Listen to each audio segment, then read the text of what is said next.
Mga idol, ito pala ang latest chapter ng Alipin na kakalabas lang ngayong araw. Isang chapter lang ito at sobrang konti lang nang ibinigay nilang ngayong picture sa bagong chapter dahil nasa 50 lang sa halip na nasa 100, pero sana magustuhan nyo pa rin. Monday ay may upload tayo ng YouTuber kaya baka Tuesday ay mag-introduce ako ng bagong manhwa kaya maghintay lang muna kayo ng kaunti. Maraming salamat mga idol sa patuloy nyong pagsubaybay at magpatuloy na tayo.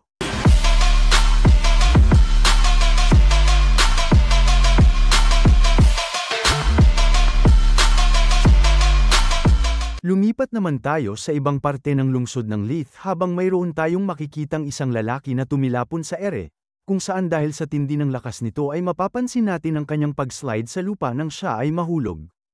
Ang lalaking ito ay ang kinatawan ng Gaffer Merchant Union na si Abyss na napapamura sa galit dahil sa hindi mabuting kalagayan na kanyang kinakaharap ngayon. Kasunod nito ay ang pagdating ng maraming bilang ng mga paa sa kanyang harapan. Ito ay iilang bilang ng mga asasin ng Kania Merchant Union na ngayon ay pinamumunuan ng nagtraidor na kinatawan ng Goldrich Merchant Union na si Franco. Na ngayon ay nagsasabi na si Rakan ay tunay ngang mayroong maayos na tauhan dahil hindi niya inaasahang si Abyss ay tatagal ng ganito kahaba. Gayunpaman nagbigay si Franco ng kanyang pagpapaalam sa kanya dahil ito na ang kanyang magiging katapusan. Kaya sa sandaling ito ay kanyang mabigkas ay ang walang pag-aaksaya ng oras na pagsugod ng dalawang asasin papunta kay Abyss para siya ay tapusin. Subalit bago pa man ang mga ito makalapit sa kanya ay ang biglang pagsulpot ng isang lalaki habang nakangiting inaangat ang kanyang kamao na mayroong sandata. Ang tagpong ito ay labis na ikinagulat ni Franco dahil hindi niya inaasahan na ganoon na lamang ay magagawa ng isang tao na mapatalsik pabalik ang kanyang mga tauhan kung saan ngayon sila ay mayroong malalaking butas sa kanilang mga katawan dahil sa natamo nilang pinsala. Ang lalaking bigla na lang sumulpot ngayon ay walang iba kundi si Ralph na may tuwang nagsasaad habang nasa kanyang likuran si Abyss, na ang miyembro ng party ni El na nagsusolusyon sa lahat ng mga problema ay nandito na ngayon. Nang bigla na lang nitong ginamit ang kanyang skill na heal sa kinatawan ng Gaffer Merchant Union at pinagsabihan na itigil na nito ang pagiging maarte at tumayo. Sa kanyang nakikita, nagugulat na napatanong si Franco sa kanyang isipan kung papaano nitong nagawang mapagaling ang nakakamatay na sugat sa maikling panahon lamang at nagsabi na si Ralph ay tunay ngang mas mahusay lampas sa mga tsismis patungkol sa kanya. Dahil sa pagbalik sa dating lagay ni Abyss ay dali-dali siyang tumayo sa kanyang kinaroroonan at habang pinipitik niya ang kanyang mga kamao ay nagsabi siya na si Ralph ay mayroong magandang timing at mas gumaan ngayon ang kanyang pakiramdam. Pero sinagot lang siya nito na kanyang pasalamatan si Rakan dahil tunay nitong minamahal ang kanyang mga tauhan. Kasunod nito ay ang pagsasabi ni Ralph na ang bilang ng kanilang kalaban ay nasa 30 kaya siya ba ay handa na para dito. Dahil sa kanyang sinabi ay kaagad na iniangat ni Abyss ang kanyang isang kamao at may buong loob at tuwa na sumagot na siya ay handa nang durugin ang kanilang mga kalaban. Ngunit nang ito ay kanyang mabigkas ay ang walang pag-aalinlangan ni Ralph na pagtakas habang nagsasabi kay Abyss na kung ganoon ay magmadali siya sa pagtakbo. Kung saan siya ay natigilan sa kanyang kinatatayuan at nagtaka na lamang sa mga pangyayari. At makalipas ng ilang sandali ay ang kanya ding pagsunod kay Ralph habang pinagmumura ito. Subalit kaagad lang din na nag-utos ang isang asasin na nasa kanilang likuran sa kanyang mga kasamahan para sila ay habulin upang hindi sila makatakas. Pumunta naman tayo sa lugar kung nasaan ngayon ang isang commander na tagasunod na si Will habang nagsasabi na si Evoke ay isang walang pakinabang na bastardo dahil sa kanyang pagkatalo. Dagdag pa nitong natanong kung papaano siyang natalo ng ganoon na lamang pagkatapos nitong makuha ang kanyang kapangyarihan. Ngunit napaisip lang ang isa pang commander ng tagasunod na si Arkyrum na patuloy na pinagmamasdan ang mga pangyayari sa isang screen sa kanyang harapan. Isinaad niya na mukhang pinapatunog ng gagamba na hindi niya inaasahang mangyayari itong bagay. Kaya pag-alit siyang natanong ni Will kung sinusubukan ba siya nitong asarin at nagsabi na kung hindi lamang sa kontrata ay marahil tinapos na din siya nito.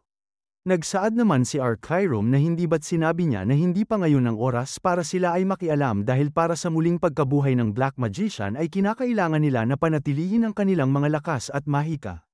Sapagkat hindi gusto nitong commander na magwawakas na lamang ang mga bagay ng ganito na lamang ay ang pag-angat niya ng kanyang isang kamay na napupuno ng kapangyarihan. Kung saan habang ito ay kanyang ipinapalabas ay may seryoso niyang mukhang sinabi na siya ay tutulong ng kaunti sa pagkakataong ito. Pabalik sa lungsod ng Leith habang makikita natin ang pagputok ng mga baril, Ito ay ang organisasyon ng Cross Hunters na ngayon ay nilalabanan ang mga tagasunod ng Black Magician kung saan sa tabi ay mapapansin natin si Cheryl na tinatanong si Piru kung kamusta ang lagay ng kanilang sitwasyon, na may tuwalang nitong sinagot na mayroon na lang konting oras ang natitira dahil malapit na silang makarating. Di kalayuan sa patuloy na nasusunog na lungsod ng Leith dahil sa digmaan na nangyayari, mayroon tayong makikita na pagdating ng isang paa. Ito ay pagmamay-ari ng isang misteryosong tao na mayroong mahabang buhok at kulay puting kasuotan, at pinapalibutan ng mga taong mayroong suot na kulay puting manto habang hinihila ang isang nilalang sa kanyang likuran, at ang grupong ito ay ang tinatawag na Director Squad galing sa headquarters ng organisasyon ng Cross Hunters. Pabalik sa dalawa ay bigla na lang naagaw ang atensyon ni Cheryl kaya siya ay napatingala sa himpapawid. Dito ay pansin niya ang paglabas ng dambuhalang kulay pulang orasan kasabay ng pagsulpot ng tatlong anino kaya siya ay nababahalang napatanong kung ano ang mga bagay na ito. May makikita naman tayong dalawang nilalang na mayroong suot na kulay puting mga manto habang nagliliwanag ang kanilang mga mata at sa likuran ng mga ito ay isang tao na mayroong suot na kulay itim na manto habang nakatago ang kanyang mukha gamit ng kanyang suot na maskara, kung saan nasabi niya na lamang dahil sa kanyang napapansin na napakagulo dito. Maya't-maya pa makalipas ng ilang sandali o minuto ay ang matinding pagyanig ng lupa kasabay ng paglabas ng isang kulay pulang bagay sa lupa, na siyang naging dahilan ng pagkabasag ng lahat ng mga bagay na nasa daan nito kabilang na ng mga gusali. Pansin itong kakaibang kapangyarihan, pasigaw na nagsabi ang isang lalaki na miyembro ng Cross Hunters na nagkaroon ng barrier sa buong paligid, habang natanong ni Cheryl kung ito ba ay kagagawa ng taong nasa itaas ng himpapawid. At makalipas muli ng ilang minuto ay makikita natin habang lumilipad itong misteryosong tao kasama ang dalawang nilalang sa kanyang tabi ay napalibutan nito ng barrier ang malaking bahagi ng lungsod ng Leith, kung saan sa labas ay ang pagtayo ng napakahabang kulay pulang liwanag papunta sa kalangitan. Napapansin di kalayuan ang pagsulpot nitong bagay, nagtatakang natanong ni Kiri kung ano ang nangyayari habang dali-dali namang inagaw ni Kesim ang kanyang atensyon. Nang bigla na lang na mayroong umatake sa kanilang malaking galamay ng halimaw kaya may pagmamadaling tumalon si Kesim para sagipin si Kiri habang pinagsasabihan siya na ayusin nito ang kanyang sarili. Dagdag pa nito habang napapakagat sa kanyang ngipin sa inis na hindi ba nito kayang bantayan ang kanyang sarili. At habang silang dalawa ay nakahandusay sa lupa ay ang muling paggalaw ng malaking galamay at paglabas ng isang pamilyar na boses. Ito ay si Evoke na muling nabuhay at nagtatanong sa kakaibang bagay na nagaganap kung ano ang nangyari dahil nakakasigurado siya na siya ay namatay. Pansin naman natin ang muling pagkabuhay nitong dambuhalang gagamba dahil sa ginamit ni Archirum na time magic para maibalik ang oras ng saglit, kaya habang angat-angat nito ang kanyang kamay papunta sa kanyang ulo at nagliliwanag ang kanyang isang mata ay natanong niya sa dalawa kung bakit pa rin ang mga ito nabubuhay. Pabalik kay Abyss habang siya ay hinihingal sa mabilis na pagtakbo ay ang kanyang nagugulat na pagtanong kung ang sinasabi ba nito ay naubos na ang kanyang mana. Na sinagot lang nitong si Ralph ng patanong kung tingin ba nito na siya ay nagpapahinga lang hanggang ngayon at isinaad na kakaunti pa lang din ang naibalik sa kanyang mana pagkatapos siya nitong pagalingin, kaya napamura na lamang si Abyss at napasigaw na siya ay hindi mapapakinabangan dahil wala siyang tulong. Ngunit may tuwalang siyang nilingon ni Ralph at sinabihan na huwag siyang maging masama dahil siya ay ang nagligtas sa kanya. Napagalit lang na sinagot ni Abyss na anong pinagsasabi nitong tagapagligtas dahil sila ay tumatakbo lang naman papalayo ngayon para makatakas.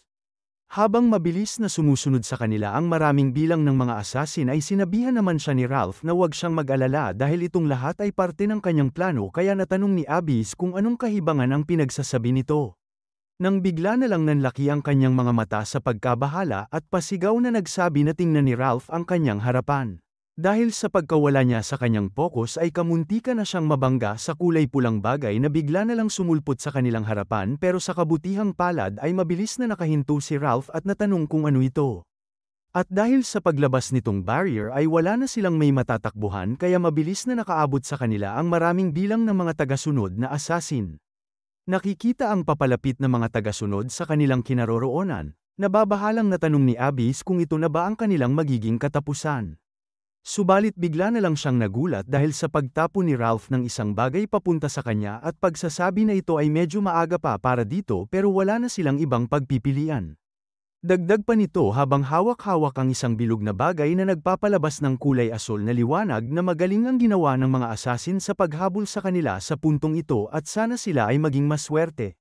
Subalit hindi ito pansin ng mga tagasunod at nagpatuloy lang sa pagsugod sa kanila para sila ay atakihin.